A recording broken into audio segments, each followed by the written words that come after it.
Alors, la Haute Autorité de Santé a défini un parcours maintenant pour accéder à l'activité physique adaptée. Et la première étape, c'est d'en parler avec son médecin, puisqu'il y a besoin d'une consultation médicale minimale, donc d'après le texte,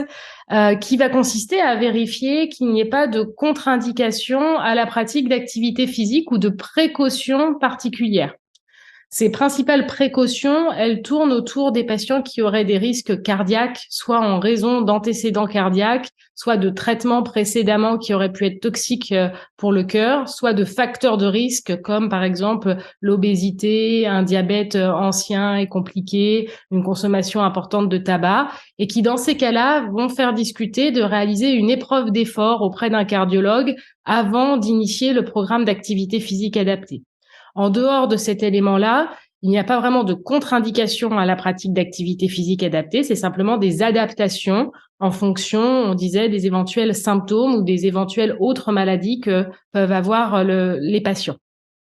Ensuite, donc, une fois que ce feu vert a été donné par l'oncologue, il va y avoir un certificat médical qui va être fait pour confirmer qu'il n'y a pas de contre-indication à la pratique. Et ensuite, on va être orienté. Le plus souvent, dans le cadre des patients atteints de cancer, il y a deux types d'intervenants qui peuvent encadrer la pratique, mais avec un rôle un peu différent. Il y a d'abord les kinésithérapeutes, mais qui sont plus là pour prendre en charge les patients qui ont des limitations importantes et qui nécessitent de commencer par une sorte de rééducation avant d'aller véritablement vers une pratique d'activité physique. Et sinon, les acteurs du système de soins qui sont les plus adaptés pour accompagner cette pratique, c'est-à-dire faire le bilan d'évaluation de la condition physique, prendre en compte l'ensemble des éléments liés à la maladie, au patient, à son entourage, à ses préférences, au traitement, ce sont les enseignants en activité physique adaptée qui sont en fait des personnes avec une formation de STAPS, donc comme les professeurs d'EPS,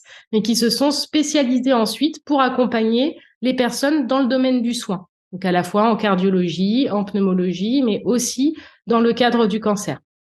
Ces enseignants en activité physique adaptée, il y en a certains qui travaillent à l'hôpital et qui peuvent être mis en contact avec les patients à l'hôpital. Et sinon, il y en a qui travaillent donc en ville, soit dans le cadre d'associations, soit à titre libéral et auprès desquels les patients peuvent être adressés. Un élément à préciser à l'heure actuelle, c'est que la prescription est encadrée par des textes de loi, mais il n'y a pas de remboursement de la prise en charge lorsque l'accompagnement est réalisé par un enseignant en activité physique adaptée. Et donc, pour pouvoir être pris en charge financièrement, le plus souvent, il faut se tourner vers sa mutuelle pour être remboursé en partie. Il y a une exception à ça, qui est la situation de l'après-cancer, pour laquelle il y a un forfait qui a été donc déployé pour permettre un bilan initial, activité physique, diététique et psychologique pour les patients une fois que les traitements sont terminés, mais qui en revanche ne couvre pas la situation pendant les traitements. Mais on espère que ce cadre va changer dans les mois et les années qui viennent.